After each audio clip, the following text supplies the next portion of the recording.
Hello, people. I am Jaby KOAY, joined by ACHARA KIRK. Hello. We're talking about ANDHADHUN. Is that how you say it? I think so. I think that's how you say it. So this is from IMDb. He sees what he shouldn't. She sees what he couldn't. So the question is, does he see it or not? That's the weirdest IMDb description I have ever read, ever. But that totally suits the movie. It only suits the movie if you don't, it only makes sense if you've seen the movie though. Yeah. It's as poetic as the film is, I would say. It's directed by Sriram Raghavan and it's written by Avijit Biswas, Yogesh Chandakar, Sriram Raghavan, Hamanth Rao, and Pooja Lada Surti.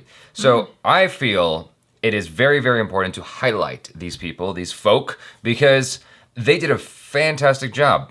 This first part of the review is going to be non-spoiler as per usual, and then we'll move into a spoiler section. You'll be warned loud and clear when that happens, but for now, it's non-spoiler. I want to say right off the bat, I thoroughly enjoyed the heck out of this movie. I didn't know that I would.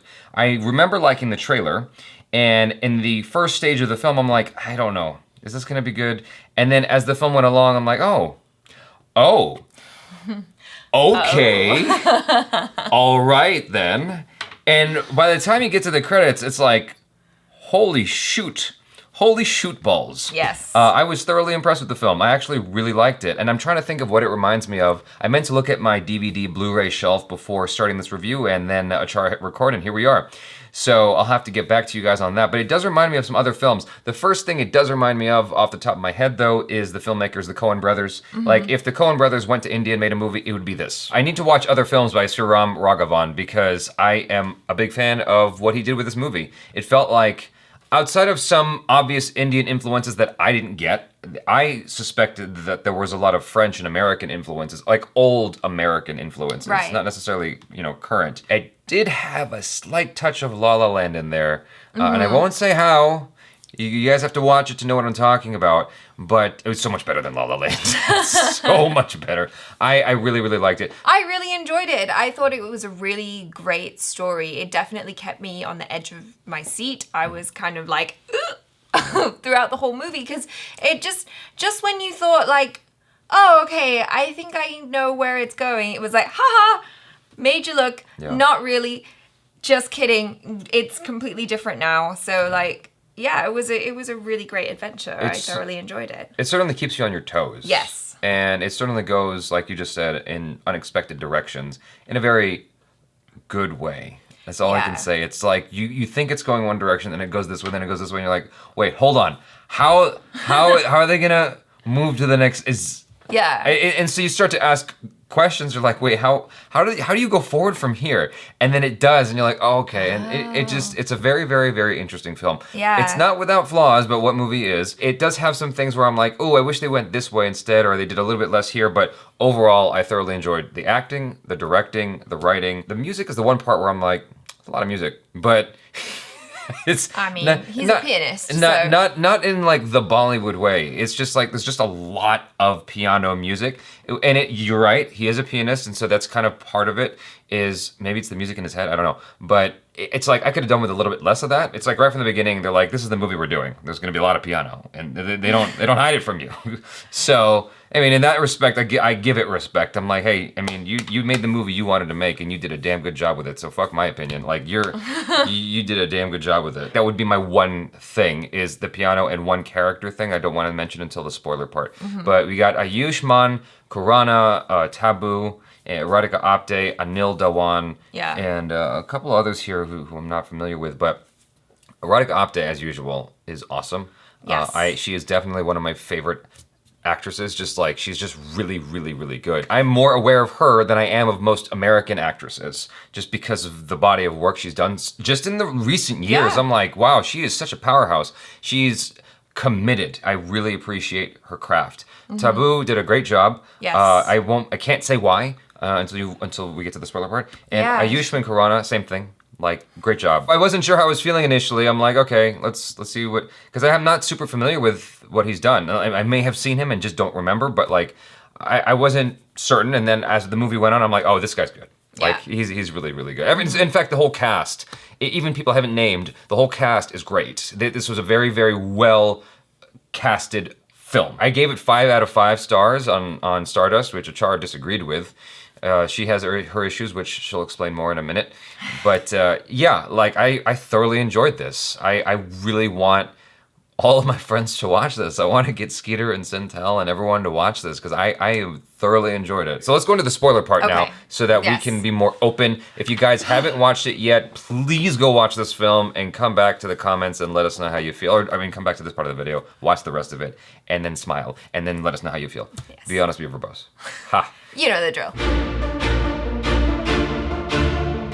The thing that bothered me, that was the biggest just issue, was that Tabu, or Simi, she didn't kill Akash when she had the chance. She blinded him instead, which was poetic justice, and I appreciate that, but I would have rather the cop did it. Because the cop seemed like a guy who was more, as the story went on, it seemed like he was the guy who was more reluctant to take certain kinds of action. Right. It seemed like initially when you see him, he looks like this really thuggish guy. You have no idea who he is or what he's about. Yeah. And then the reveal comes that he's the top of the police station. I was like, holy shit. I thought that was such a great twist. Yeah. And so I would have rather him been the one to blind him, and later on, what's her name fails to choke him. I would have rather they flip-flopped that. That would have made more sense character-wise to me, given what she does later in the movie. But I disagree. I think it was fine that she blinded him. Because she was so cold. Like you said, she's a sociopath. Yeah. So that to me was just inconsistent.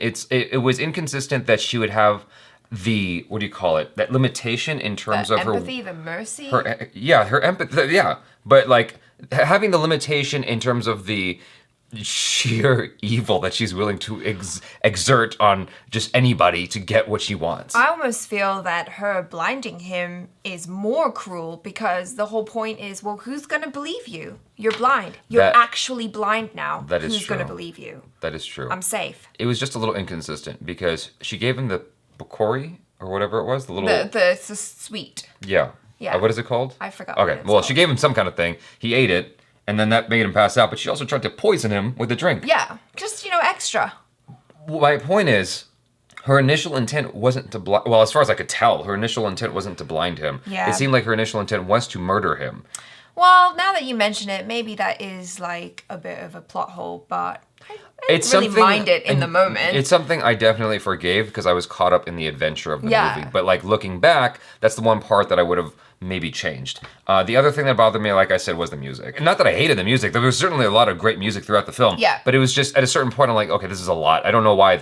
I would have rather had less of that and a little bit more, maybe his backstory. Where does he come from? What are his parents about? Like, why is he in this position? And not that that's necessarily important because he was still an interesting character nonetheless, but like that would have been a cool trade-off to have less of the pleasant piano music and more of the who's he about, like where does he come from, maybe a little monologue explaining how regretful he is that he's even in this position. Something like that would have been interesting, but it's not necessarily. Maybe, but I mean, I didn't actually have an issue with the songs themselves. For me, it was more of the like what I felt was very random, like dun dun dun, because it wasn't consistently throughout all the time. It just kind of came, and sometimes I was like, but what for? I don't understand. Oh, I mean, I liked all that. Kind of shocked me. You had Beethoven at one point come in, and I was like, this is so awesome. And there was at one point when the doctor realizes that he's got this woman, Simi's blood type. Yeah. He sees the results, and he looks up at the nurse, and this music cue comes in hard, and I giggled because I'm like, this is so awesome. Because the movie at that point is very self-aware. It's like, it knows what it's doing. It's having fun with the audience. And I'm like, okay, I like this director. I like what he's doing. This is perfect. So I didn't mind those aspects of it. I could definitely feel the influences of the filmmakers from the States who have like cult followings and stuff like that, like the Coen brothers. I could feel those influences, right. The French cinema. I don't know what influences he had from Indian cinema because I haven't watched enough older Indian cinema. I'm sure it's there. I just don't know what it is. Yeah. But I saw one of Abbott, I don't know which one it was, Abbott and Costello. There was a little picture of him, I think, on an elevator somewhere to let you know that this filmmaker is definitely into old school American classics. Right. I like the little nods he did in the film. I'm sure it's littered with so many nods that the layman or your casual cursory glance won't offer you. You have to like dig deep and really study the film to know what is inspiring specific moments. It's definitely got a Hitchcock feel to it as well. So you need to watch more Hitchcock if you don't know what I'm talking about. It definitely has that. I would love to talk to this director and find out what exactly, well, him and the writers, I suppose, and find out what inspired the various aspects of the movie. Well, speaking about the writers, I thought that the characters were all really interesting because on some level, I feel like they're all deplorable people. Except for Sophie. Sophie's not deplorable. She said okay, I will agree that generally across the board, she was not deplorable, but the thing she said at the end, I was like, oh, damn, that was cold. Because she was like... I agreed with her. You should have just taken her eyes. I agreed with her, though. I'm like, that bitch needed to go. I mean, Taboo did such a good job playing that evil woman. Yeah. I'm like, she got to go. She got to go. Even still, like, talking about her acting, right? The character of Simi had so many levels because, yeah, I was watching her and I was like, oh, I can't take my eyes off her, but she grosses me out because, like, we've been watching that Jake Paul documentary on YouTube. It's asking if he's a sociopath. Yeah, ask him if he's a sociopath. And I literally turned to you and I was like, she is the prime definition of sociopath. The way that she was able to just turn on the waterworks while she was being filmed by her husband, and like just how cold she was and pragmatic with like, okay, we need to get rid of these people, like we need to get rid of the body, we need to, like, she killed the old lady by throwing her off the thing. Yeah. But then she did show emotion as well, but she was so manipulative. Right. Like every turn of the way, you're just like, who are you? It just struck me what the Indian influences were. It's like that was the one he was most easily allowed to communicate, which were I'm assuming those are real movies that they showed in the film. They must be, yeah. And so those would be the obvious influences, kind of like they do this all the time, but like in Logan. There was I believe there was a scene in the middle of the movie that you saw that was like an older Western classic or something or another. If I'm thinking the right movie. Oh. Yeah, like that's the director nodding to a film that he loved. Right. Going, yeah, I want to, and then they kind of recreate that scene at the end of the movie. I mean, you see that happen all the time in American films, and I think that's what he was doing here, was he was showing specific scenes and films that he probably loved. If those are real movies. I mean, I don't know, but I'm assuming they are, and I'm assuming that's why those specific scenes are in there. Anil Dhawan. Who played Pramod. I mean, look at this. Yeah. He's got 133 credits to his name. Those must be real movies. Yeah. That's definitely the nod to the older Indian classics. This filmmaker is he knows his shit. That's what I'm gonna say. He really knows his shit, and I am a fan for sure. The interval, like when it hit that, I was like, did dude just die? Yeah. Like I was like, where is this movie going? Is this Burn After Reading all over again? Like, did they just kill Brad Pitt? Is that what happened here? I'm so concerned for what's about to happen. And then it turns out, no, she blinded him, which was like you said, worse. It also reminded me of Limitless in a way. It reminds me of so many different things. It's just like other films that I thoroughly enjoyed that I didn't know what was coming next. Right, yeah. You know, go ahead. Oh no, because like as soon as he was blinded and the intermission happened and you thought he was dead, and then it's like he's blinded and it's like, well, where do we go now? Yeah. Where does the story go? And then it takes you on a completely different direction, which is he ends up with these, you know, awful people who want to steal both his kidneys. And the surprising thing is, at first I was like, oh, it's the nice people who were so nice to him. And then it turns out, no, they're not nice people. And I was like, I think I've lost hope in humanity. No, to me, that was some damn good writing.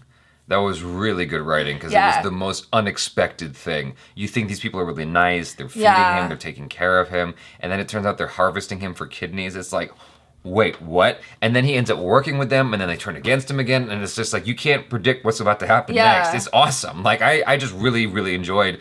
I thought the first half was really good, and the second half was even better. Yeah. And then then Akash redeems himself. At the end, he's like, you can't kill her. That's just wrong. Like, he definitely redeems himself as a character. The kid, we haven't even talked about the kid in the movie who's like this nosy little brat. I love that Radhika Apte slapped him. I wanted him to get slapped. I'm like, this kid is just, he's making me mad, even though he's cute. And he's just, you know, he's just a fucker. So I just want him to go away, you know? I know. And I was like, wow, in India, you can slap other people's kids? Yeah. That's kind of awesome. Inspector Mahendra is just trapped in the elevator. That's where he dies. Manav Vij. Like the movie doesn't even address it. You just assume that happens. The poetic justice in the film I thought was wonderful. Yeah, it like was so cool. They introduced this thing at the top, you forget completely about it, and you're like, what was that about? And then it completely goes away, and then it comes back at the end. You're like, oh, and you piece it together right as it's happening, and I'm like, oh, that's awesome. Yeah, with the rabbit. That was done in a much more effective way than the opening of John Q.